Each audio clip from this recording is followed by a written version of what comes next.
विरोधी दल नेता अंबादास दानवे ने आज छत्रपति संभाजीनगर में मीडिया से बात करते हुए राज्य में महिला सुरक्षा को लेकर सरकार पर हमला बोला।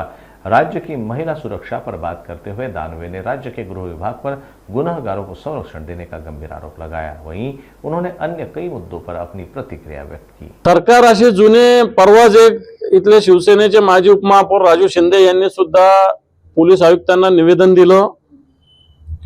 जुने गुन्हे, जुन्या तक्रारी किंवा खोट्या तक्रारी देऊन आमच्या पदाधिकाऱ्याला, आमच्या नेत्यांना, आमच्या नेत्यांच्या नातेवाईकांना फसवण्याचं, जुने गुन्हे उकरून काढण्याचा प्रकार चालू आहे। मी पोलीस अधिकाऱ्यांना, प्रशासकीय अधिकाऱ्यांना सूचना देईल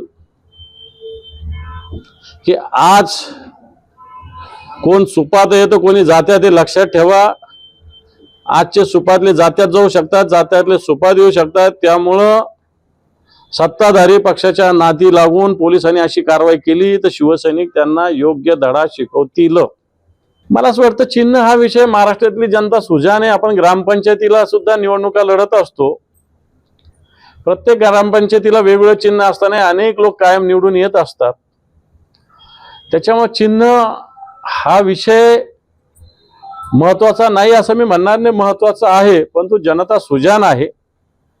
त्यामुळे चिन्ह पोहोचवण्यात कमी पडलो वगैरे असं नाही। आता घराघरात मशाल पोहोचलेली आहे शिवसेनेची, घराघरात पोहोचलेली म्हणूनच एवढं मतदान पडलं ना।